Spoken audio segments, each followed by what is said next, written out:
Türkmenistanyň Moskwa göni uçar gatnawlaryny ýatyrmagy Russiýa gitmekçi bolýanlara esasan hem Tomsk din jalsyndan soň okuwyny dowam etdirmeli studentlere uly transport we maliýe kynçylyklaryny döretdi.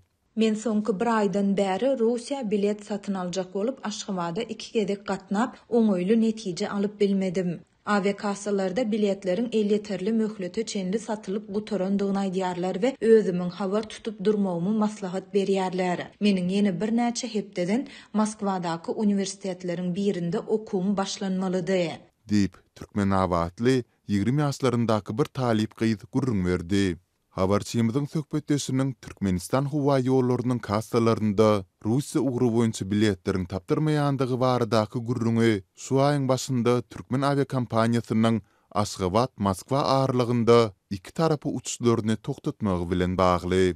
1 awgustdan başlap güýje giren bu kararyň sebäbi uçuş howpsuzlygyny üpsün etmek maksady bilen düşündirildi. Bu Ukraina garşy etatsız uruşa alyp barýan Russiýanyň paýtagtynda pilotsuz uçurlaryň eden hüjümleriniň ýa-da hem gawat geldi.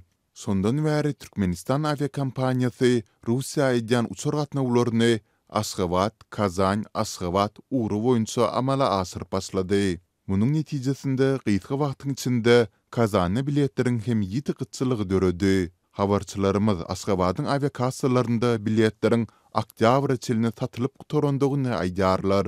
Russiýa türkmen raýatlarynyň okumak, pul gazanmak we saglygyny bejertmek üçin iň köp saýlaýan ýurtlarynyň biridir. Aşgabatyň geçen ýylyň sentýabrynda Ankara ýüz tutup, öz raýatlary üçin 30 günlük vizasyz syýahat düzgüniniň ýatyrylmagyny gazanmagyndan soň, zähmet migrantlarynyň köpüsi Türkiýanyň orduny has köp Russiýany saýlap başladylar.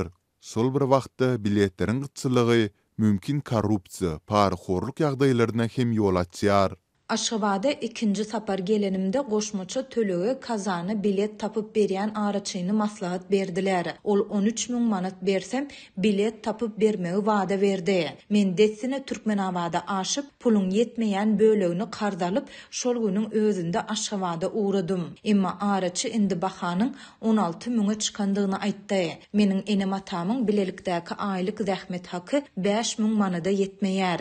Araçynyň soran mukdaryndaky pulunu tapıp bilmedim.